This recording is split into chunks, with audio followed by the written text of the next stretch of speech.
O câncer, com todos os seus subtipos, é a segunda principal causa de morte no Brasil e em grande parte do mundo. Nos países mais desenvolvidos, o câncer já é a principal causa de morte. Mas aqui no Brasil, vem aumentando mais rapidamente a incidência de mortes por câncer do que por doenças cardiovasculares. Então, é de se esperar que nos próximos anos ocorra aqui entre nós aquilo que já acontece há alguns anos nos países mais desenvolvidos, que é os cânceres se tornarem a principal causa de morte, ficando então as doenças cardiovasculares, principalmente mortes por infarto e AVC, em segundo lugar. E é muito importante diagnosticar precocemente o câncer, porque é a maneira que se tem de aumentar as chances de cura do câncer. O câncer, de modo geral, nos estágios iniciais, não produz sintomas ou não produz sintomas que sejam específicos do câncer, altamente sugestivos. Então a pessoa pode passar um certo tempo sem saber que está com a doença e quando descobre, já descobre no estágio mais avançado, quando são remotas as possibilidades de cura. Então, diagnosticar o câncer precocemente nem sempre é uma coisa fácil, até porque não existem protocolos que indiquem a validade de se fazer exames de rastreamento para qualquer tipo de câncer. Então, só está provado que é útil fazer exames de rastreamento de câncer em pessoas assintomáticas para alguns tipos de câncer, não para todos. Então, para uma boa parte dos cânceres, não há como fazer rastreamento dessa doença em estágios iniciais, e isso então acaba sendo um problema muito grande que a pessoa vai descobrir quando o câncer já está avançado com menos possibilidade de cura. Então, a prevenção secundária, que é descobrir um câncer que já está instalado, mas antes dele se desenvolver num estágio mais avançado, sem possibilidade de cura, então só diagnosticar precocemente, fazer a prevenção secundária, não é, de modo geral, o melhor caminho para a maior parte dos tipos de câncer. Então, o ideal seria a gente aprender quais são as causas dos mais diferentes tipos de câncer para poder atuar nas causas, diminuindo o risco de desenvolver esses diferentes tipos de câncer. Isso, então, é o que caracteriza a prevenção primária do câncer, ou seja, fazer com que o câncer não apareça, ou, pelo menos, diminuir o risco de que isso aconteça. Quando a gente olha a incidência de câncer no Brasil, a gente vê que se a gente dividir os cânceres em 10 grupos principais de acordo com a localização, a gente tem algumas diferenças entre homens e mulheres. Então, no caso do câncer em homens, o mais comum de todos, em termos de casos novos de câncer diagnosticados por ano no país, a gente tem em primeiro lugar o câncer de próstata, com mais de 65 mil casos diagnosticados por ano. Em seguida, o câncer de cólon e reto. O reto e o cólon são parte do intestino grosso e eles são estudados em conjunto, já que tanto as causas e as manifestações são muito próximas e então câncer de cólon e reto é também chamado câncer coloretal e é visto então como uma causa só, um tipo de câncer. Então, câncer de cólon e reto vem em segundo lugar em homens, depois em terceiro o câncer de pulmão e em quarto o câncer de estômago. Já nas mulheres, em primeiro lugar está o câncer de mama, com mais de 66 mil casos diagnosticados por ano. O câncer de cólon e reto vem em segundo lugar. O câncer de colo de útero vem em terceiro lugar. Isso é uma coisa curiosa, porque já existe como se prevenir o câncer de colo de útero, que é provocado pela infecção pelo vírus HPV, e existe vacina eficaz contra o HPV. Então, quando a gente vê que num país como o nosso, câncer de colo de útero é o terceiro mais comum em mulheres, tem algum problema vendo aí nessa questão da adesão à vacina contra o HPV. E em quarto lugar, nas mulheres, está o câncer de pulmão. Mas seguem outros, né? Então existe também nos homens, a partir do quarto lugar, que é o câncer de estômago, a gente tem o câncer de cavidade oral, que é um tipo de câncer que a gente chama de câncer de cabeça e pescoço, em função da localização. Também o câncer de esôfago, o de bexiga, de laringe, as leucemias e os cânceres do sistema nervoso central. Nas mulheres, depois de mama, colo em reto, colo do útero e pulmão, a gente tem como os mais frequentes cânceres o de tireoide, de estômago, de ovário, de corpo do útero, os linfomas e os cânceres do sistema nervoso central. Mas com relação à mortalidade, o número de mortes provocadas por cada tipo de câncer, de acordo com a localização do tumor originário, nós temos que o que mais mata os homens são os cânceres de pulmão, em segundo, então, o de próstata, o terceiro, o de cólon e reto, e o quarto, o câncer de estômago. Nas mulheres, o câncer de mama é o que mais mata, vindo depois, então, o câncer de pulmão em segundo lugar, câncer de cólon e reto em terceiro lugar e câncer de colo do útero em quarto lugar. Fazendo um apanhado geral, para cada tipo de câncer desses, entre os mais comuns, quais são os fatores de risco, né? Os fatores que levam ao desenvolvimento de cada tipo de câncer, a gente tem que aumentam o risco de câncer de mama em mulheres, que é o primeiro mais fatal em mulheres, a idade, o aumento da idade, então principalmente em mulheres com idade acima de 50 anos, que é quando ocorre então, a partir dessa idade, 80% dos casos de câncer de mama em mulheres. Fatores genéticos, ao contrário do que muita gente pensa que fator genético é importantíssimo como um fator de risco para o desenvolvimento de câncer de mama em mulheres, só 15% dos casos de câncer de mama são determinados por fatores hereditários, ou seja, a pessoa herda do pai ou da mãe determinados genes que estão relacionados com um aumento significativo do risco de câncer, inclusive de mama. E nesses casos, então, quando existe esse fator hereditário, ele aumenta o risco de câncer de mama ou de ovário, e de modo geral isso se observa na mãe ou numa irmã da paciente, especialmente se esse tipo de câncer acontece antes dos 50 anos. Então a pessoa pode não saber se na sua família tem ou não tem um fator hereditário para câncer de mama. A suspeita é justamente essa. Quando ocorre na mãe ou numa irmã da pessoa, câncer de mama ou de ovário, principalmente em pessoas que tinham menos de 50 anos quando do diagnóstico. A exposição aos hormônios do ovário também aumenta o risco de câncer de mama em mulheres, especificamente o estrogênio. Então, quando a primeira menstruação ocorre antes dos 12 anos na menina, isso é indício de que a pessoa vai passar provavelmente muitos anos da vida, quer dizer, uma menarca, né, primeira menstruação numa idade muito precoce, é um sinal de que aquela mulher vai passar muitos anos da vida sob a influência dos hormônios sexuais femininos. Isso aumenta o risco de câncer de mama, assim como a menopausa tardia, ou seja, a menopausa depois dos 55 anos de idade. As mulheres que nunca engravidaram também têm um risco maior de câncer de mama. Por quê? No período da gestação e até mesmo um pouco depois do parto, existe uma diminuição de hormônios sexuais ovarianos que são fatores importantes para o desenvolvimento do câncer de mama. Então, as mulheres que nunca engravidaram têm um risco maior de desenvolver câncer de mama.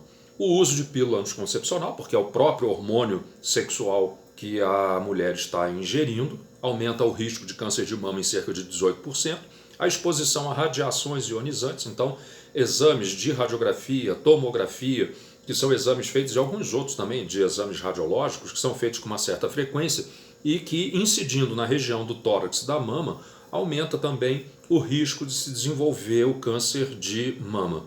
Existe um outro fator que a gente consegue avaliar de uma maneira mais simples, que é a elevação de uma substância que é relacionada com processos inflamatórios no nosso corpo, que é a proteína C reativa, através de um exame de laboratório. Pessoas, mulheres, com proteína C reativa acima de 3 miligramas por litro no sangue têm um risco mais alto de desenvolver câncer de mama. Assim como a obesidade, o sedentarismo, o tabagismo, seja ativo ou passivo, também aumentam o risco de câncer de mama. A alimentação pobre em frutas, verduras, legumes e cereais integrais também é um fator de risco importante para desenvolvimento de câncer de mama, assim como ingerir alimentos processados.